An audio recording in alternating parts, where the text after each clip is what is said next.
Bonsoir Baptiste. Bonsoir Amélie, bonsoir à tous. Première question, derrière ce scandale politique, il y a donc un trio. Oui, 3 personnes que vous allez voir rassemblées sur une photo, celle-ci. 3 personnes sur une photo prise dans la soirée du 19 décembre 2019 après une conférence à l'université Panthéon-Assas de Paris sur l'art politique. Photo sur laquelle vous allez retrouver Piotr Pawlinski au milieu, sa compagne Alexandra de Taddeo à gauche et l'avocat Juan Branco à droite. Prenons d'abord le premier homme, Piotr Pawlinski. C'est lui qui a mis en ligne les vidéos privées de Benjamin Griveaux. C'est un artiste russe d'une trentaine d'années. Il est connu pour ses performances assez chocs. On parle d'automutilation, une oreille coupée, les lèvres cousues ou encore les testicules cloués sur la place rouge. C'était à Moscou. Tout ça pour protester contre le régime de Vladimir Poutine, ce qui lui a valu le statut de réfugié politique en France. Piotr Pawlinski avait déjà eu affaire à la justice. Vous voyez sur ces images, c'était suite à une affaire qui a eu lieu en 2017, l'incendie de la façade de la Banque de France à Paris.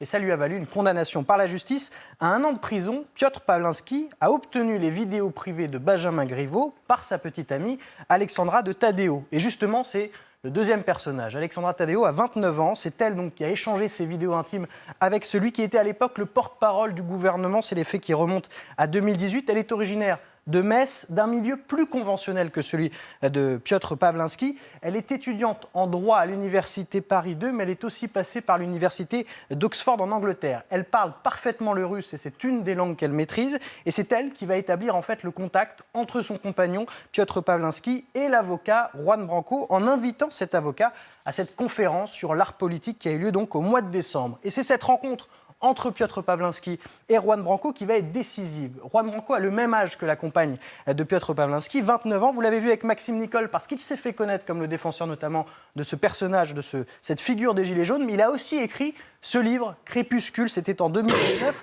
Livre qui dénonce les liens entre Emmanuel Macron et les fortunes françaises. Dans ce livre, Juan Branco s'en prend aussi à Benjamin Griveaux.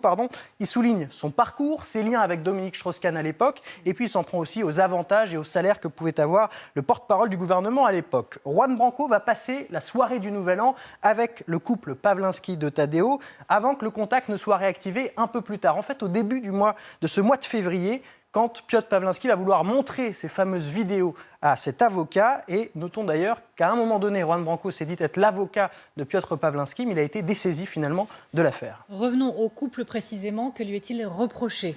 Eh bien, Benjamin Griveaux a porté plainte samedi, pour atteinte à l'intimité de la vie privée. À la suite de ça, le parquet de Paris a ouvert une enquête préliminaire et surtout, il y a eu la mise en garde à vue de Piotr Pawlinski et de sa compagne Alexandra de Taddeo pour atteinte à l'intimité de la vie privée, mais aussi diffusion sans l'accord de la personne d'images à caractère sexuel. Vous l'avez abordé et on vient de l'apprendre, les gardes à vue ont été levés, ils ont été déférés devant la justice.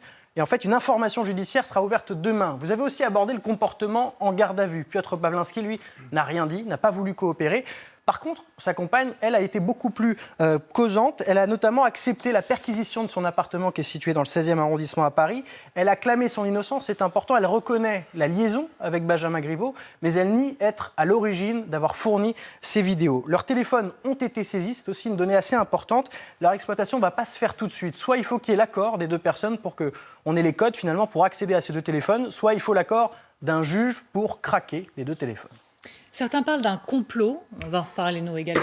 Et quels sont les éléments qui vont dans ce sens ? D'abord, le moment choisi pour ces révélations, on est 1 mois avant le premier tour de des élections municipales à Paris, alors que le candidat à La République En Marche, Benjamin Griveaux, est déjà largement devancé dans les sondages par Anne Hidalgo, la maire sortante, mais aussi par la candidate de la droite, Rachida Dati. Est-ce que c'était une manière d'atteindre finalement le président de la République ? Il y a aussi la méthode, on parle de vidéos envoyées via une application, l'application Messenger, et Benjamin Griveaux, quand il a envoyé ces messages-là, il a utilisé une application et notamment un procédé assez spécial. Vous envoyez des messages, mais ces messages vont disparaître dans les temps qui suivent la lecture. Alors il faut que les vidéos et les messages soient capturés dans l'instant, c'est ce qui semble avoir été fait. Ils ont été captés, ils ont été stockés et ils ont été publiés plus tard. On parle de 2 ans qui se sont écoulés entre les faits et la diffusion. La nationalité russe aussi de Piotr Pawlinski a vite soulevé des doutes sur une implication du Kremlin.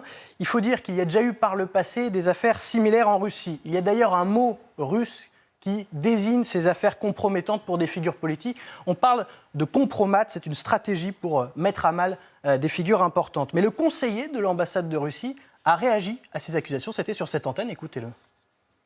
Vous voulez dire que je ne veux rien dire. Il a été envoyé par notre police pour saboter la campagne de M. Griveaux.